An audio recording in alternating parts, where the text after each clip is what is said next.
네, 자, 윤 대통령의 마지막 변론이 있는 내일 그리고 그 다음 날인 수요일에 네. 이재명 대표의 선거법 위반 2심 결심 공판이 있지 않습니까? 네.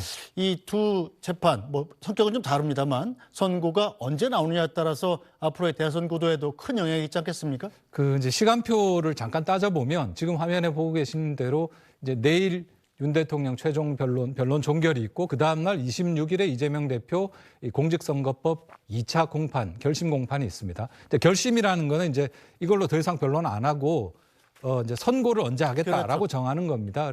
그러면 이게 대략 헌법재판소의 선고는 2주 정도 걸립니다. 근데 이게 통상 그렇다는 거고 박근혜 전 대통령 때는 11일 만에 나왔습니다. 네. 그래서 3월 한 중순까지는 안 갈 겁니다. 아마 초중순 정도. 3월 11일을 기준으로 그렇습니다. 삼더군요. 11일 전후 네. 정도에 나올 것 같고요.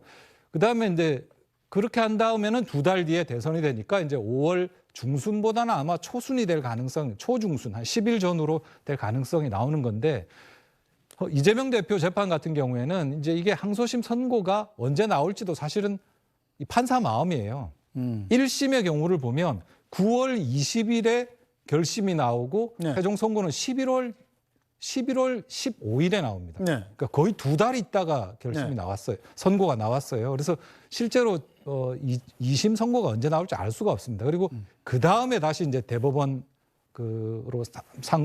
대법원으로 넘어가게 되면 거기서 또 서너 달 걸리기 때문에 네. 실제로 이제 아마 조기 대선이 열린다면 조기 대선 안에 대법원 판결까지 나올 가능성은 거의 없다라고 보여지고 그래서 이제 자연스럽게 지금 여당에서는 헌법 84조 대통령의 불소추 특권에 대해서 재임 전에 받던 재판은 적용된다 안 된다 이거 가지고 다시 한 번 더 논란이 벌어지지 않을까 이렇게 예상이 나오는 겁니다. 네, 자, 이재명 대표는 이 공직선거법 위반에 대한 항소심 결과에 대해서 전혀 걱정하지 않는다 이런 입장을 밝혔습니다. 공신법 2심은 언제쯤 나옵니까? 3월 달쯤에 선고하겠죠. 3월쯤에. 근데 뭐 사실은 매우 빨리 진행되고 있는 거고요. 우리로서도 뭐 그렇게 그에 대해서 뭐 불만 없습니다. 빨리 정리되는 게 좋죠. 근데 이제 그 전망들을 다들 뭐 3월이라고 하던데 네. 그러면 대법 판결이 2달 만에 나올 것 같지는 않고 아무리 빨라도 근데 왜 그렇게 비관적으로 보세요? 저는 아무 걱정을 하지 않는데. 그렇지. 최악의 경우 2심 판결을 안고 그게 이제 불리한 판결이 나와도 쳐요. 예. 예를 들어서 대표님이 지금 그럴 리가 없다고 뭐 생각하시는 그런 가정을 뭐 있을 수 없는 가정을 합니까? 예, 김우 실장님 보시기는 어때요? 2심에서 불리한 판결이 나올 수 없다. 아니, 있을 수 없는 가정을 왜 하느냐. 굉장히 좀 자신 있는 목소리인데요. 뭐 당연히 형사 피고인 입장에서는 뭐 그런 마음가짐으로 사는 게 맞겠죠. 1심에서 일단 징역형의 집행유예라는 중형이 나왔습니다.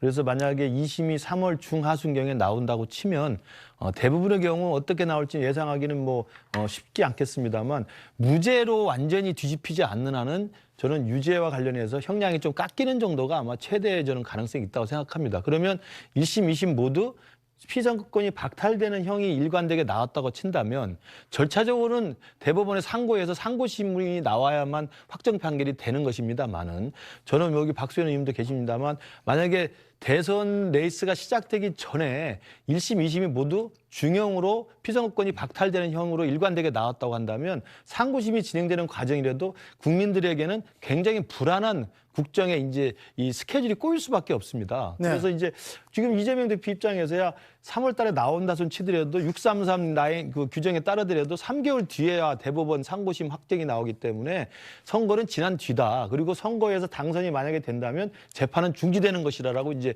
나름대로 지금 논리의 벽을 쌓고 있는데요. 저는 국민들에게 그런 건 분명히 이야기해야 된다고 생각합니다. 1심과 2심에서 징역형과 집행유예라는 중형을 받은 형사 피고인이 그리고 앞으로 시간의 문제일 뿐이지 3개월 안에 대법에서 확정 판결이 나와서 유죄로 확정되면 선거권이 박탈돼서 선거 후보자의 자격이 사라지는 상황에서 대선에 나가서 대선에 당선이 돼버렸다. 그러면 당선된 첫날부터의 국정 혼란, 당선된 첫날부터의 국가가 두동강에 나서 싸우는 경우를 어떻게 할 겁니까? 저는 그래서 이건 민주당에서도 그런 혼란을 막기 위해서, 또 우리 당도 그런 혼란을 미연에 방지하기 위해서, 그리고 제가 볼 때는 대법원에서 그런 혼란을 미연에 방지하기 위해서 국가적 혼란이 눈에 보이는데 그 혼란의 한 복판으로 우리가 들어가게 내버려 둘 것인가, 아니면 정리를 해주는 게 좋은 것인가에 대해서는 저는 숱한 논란이 시작될 거라고 생각합니다. 네, 자 민주당에서는 어떻게 예상하고 있습니까? 지금 김근식 실장님은 2심에서 중형이 나온다는 것을 전제로 지금 말씀을 좀 하셨는데 민주당이나 이재명 대표 측은 2심에서 무죄를 확신하고 있다 이렇게 말씀을 드립니다. 이것은 애초부터 1심에서부터 강한 무죄 확신을 가지고 있었던 문제고요. 네. 오히려 조금 이 공직선거법 재판보다 이제 그 다른 선거 재판 뭐 이런 여기에서 혹시 유죄가 나올 수 있는 가능성을 더 봤는데 거꾸로 된 건 아니겠어요? 네. 이 문제가. 하여튼 다른 건 모르겠고요. 이 공직선거법에 대해서는 저 자신도 그렇고 우리 당 구성원 전체가 이건 정말 말이 안 되는 재판이다라고 하는 확신을, 법리적 확신을 저희들은 가지고 있습니다.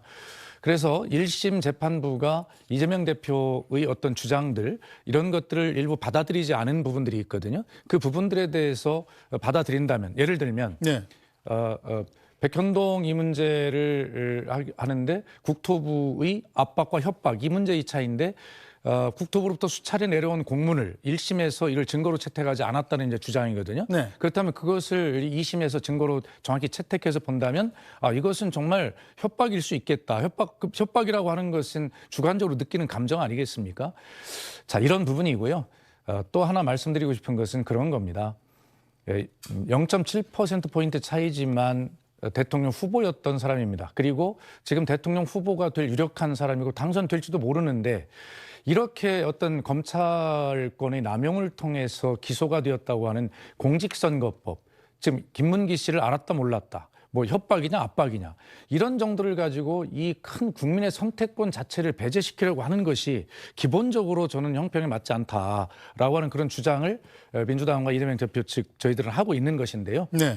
그러나 어쨌든 가장 중요한 것은 김근식 교수 지적하신 그렇다면 대선 후보가 되어서 당선이 된다면 대법원에 이제 유죄가 나온다면 어떻게 할 거냐 하는 문제인데 그 역시도 결과적으로는 국민이 선택하실 문제다라고 하는 말씀을 원론적으로 드릴 수밖에 없습니다. 네, 이재명 대표는 최근에 대통령이 되면 형사 재판이 정지된다는 게 다수설이다 이렇게 밝혔습니다. 그 내용 좀 띄워주시겠습니까? 자, 그런데 권성동 원내대표는 이 가짜 뉴스다. 이재명 재판은 당연히 계속 진행하는 것이 상식이다. 이렇게 맞받았습니다. 자, 여기서 적용되는 헌법 조항이 바로 헌법 제84조인데요. 지금 대통령은 내란 또는 외환의 죄를 범한 경우를 제외하고는 재직 중에 형사상의 소출을 받지 아니한다. 지금 윤석열 대통령은 바로 이 조항을 위반한 죄로 구속돼서 재판을 받고 있는 건데 이재명 대표한테는 이게 만약에 대통령이 된다면 내란 또는 외환의 죄를 범한 게 아니기 때문에 이 조항이 적용되지 않을 것 같다. 아니면 혹은 재판은 계속 진행된다. 여러 가지 논란이 분분한데 자, 최선호 논설위원. 네. 지난번에 우리가 박근혜 대통령 탄핵을 겪지 않았습니까? 네. 그 당시에 조기 대선이 치러졌었는데 홍준표 당시 후보가 이 당선 무효에 해당하는 1심 판결 그리고 2심에서 무죄가 된 사건이 계류 중이었어요. 네. 그때는 여야 입장이 정반대였습니다. 네. 말씀하신 대로 정반대인데요.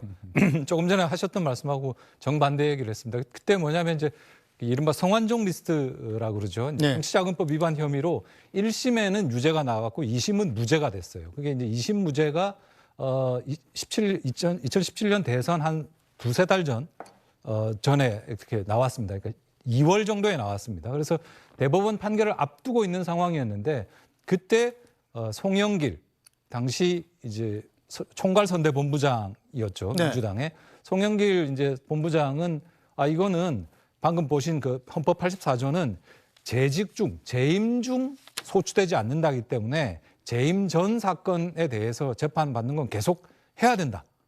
그래서 이제 출마하는 게 문제가 된다. 이렇게 공격을 한 것이죠. 근데 여기에 대해서 그 당시에 홍 시장은 이거는 그 형사상 소추를 받지 않는다는 걸 넓게 본다라면 이건 재판도 중지된다. 라고 봐야 되는 거기 때문에 아무 문제가 없다라고 정반대 얘기를 했습니다. 그래서 네.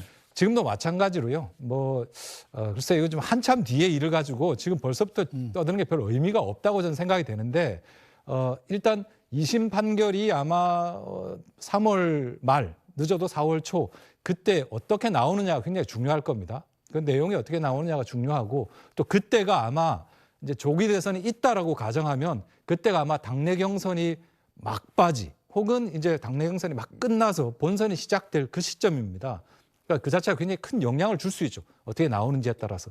그래서 그 파장을 먼저 한번 보는 것이 중요할 것 같고 네. 그다음에 이 문제는 결국에는 한쪽이 포기하지 않고 계속 문제 제기를 하면 다시 한번 헌법재판소 가서 판단 구해야 될 겁니다. 네, 어쨌든 윤석열 대통령에 대한 탄핵 심판 그리고 이재명 대표의 선거법 위반 2심 선고가 모두 3월 중에 나올 예정이기 때문에 이 판결을 보고 계속 토론해 보도록 하겠습니다.